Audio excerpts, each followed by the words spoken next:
نبی اکرم صلی اللہ علیہ وسلم کا فرمان ہے، تکلیف دہ بات سن کر اللہ سے زیادہ صبر کرنے والا کوئی نہیں،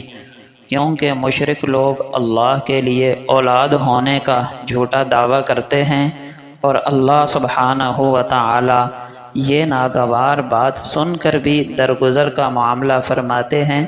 اور انہیں روزی دیتے ہیں۔ نبی اکرم صلی اللہ علیہ وسلم کا فرمان ہے، انسان کے اسلام کی خوبی یہ ہے کہ جس معاملے سے اس کا تعلق نہ ہو وہ اسے چھوڑ دے۔ آپ صلی اللہ علیہ وسلم نے فرمایا،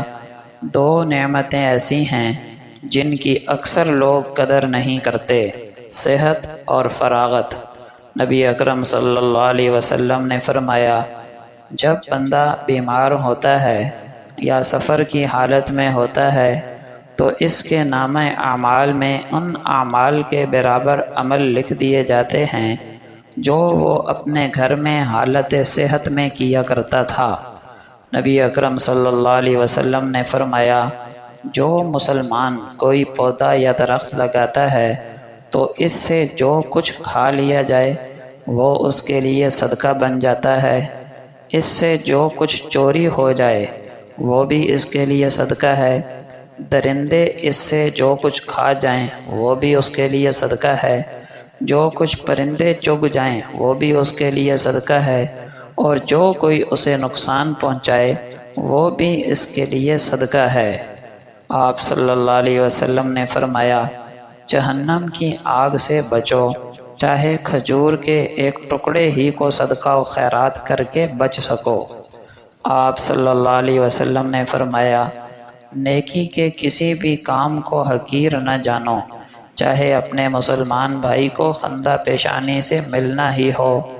یعنی ہنس اور مسکرا کر ملنا بھی نیکی ہے۔ نبی اکرم صلی اللہ علیہ وسلم نے فرمایا، قیامت کے دن آدم کی اور ساری اولاد کی سرداری میرے پاس ہوگی، میں ہی وہ شخصیت ہوں جس کی قبر پوری مخلوق میں سب سے پہلے کھولی جائے گی، میں ہی سب سے پہلے بارگاہ الہی میں سفارش کروں گا اور میری ہی سفارش سب سے پہلے قبول کی جائے گی۔ نبی اکرم صلی اللہ علیہ وسلم نے فرمایا، تم میں سے جو شخص میرے بعد زندہ رہا وہ بہت سے اختلافات دیکھے گا، خبردار دین میں نئی نئی بدعات ایجاد کرنے سے بچنا، کیونکہ یہ گمراہی ہے۔ اگر تم میں سے کوئی یہ زمانہ پالے تو اسے چاہیے کہ میری سنت اور میرے ہدایت یافتہ خلفائے راشدین کی سنت اور طریقے کو لازم پکڑے۔ نبی اکرم صلی اللہ علیہ وسلم نے فرمایا، مومنوں کی مثال ایک دوسرے کے ساتھ محبت کرنے میں، ایک دوسرے پر رحم کرنے میں اور ایک دوسرے کے ساتھ شفقت و نرمی کرنے میں ایک جسم کی طرح ہے۔ جب اس کا ایک حصہ یا عضو درد کرتا ہے تو باقی سارا جسم بھی اس کی وجہ سے بیماری اور بخار میں مبتلا ہو جاتا ہے۔ آپ صلی اللہ علیہ وسلم نے فرمایا، جو لوگوں پر رحم نہیں کرتا اللہ تعالیٰ بھی اس پر رحم نہیں کرے گا۔ آپ صلی اللہ علیہ وسلم کا فرمان ہے، ایک دوسرے سے حسد نہ کرو، نہ ہی خرید و فروخت میں دھوکہ دینے کے لیے بولی بڑھاؤ، نہ ایک دوسرے سے بغض رکھو،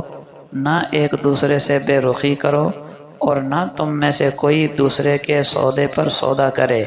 اللہ کے بندو، بھائی بھائی بن جاؤ۔ نبی اکرم صلی اللہ علیہ وسلم نے فرمایا، مسلمان مسلمان کا بھائی ہے، نہ اس پر ظلم کرے، نہ اسے مدد کے وقت بے یار و مددگار چھوڑ کر رسوا کرے، اور نہ اسے حقیر جانے۔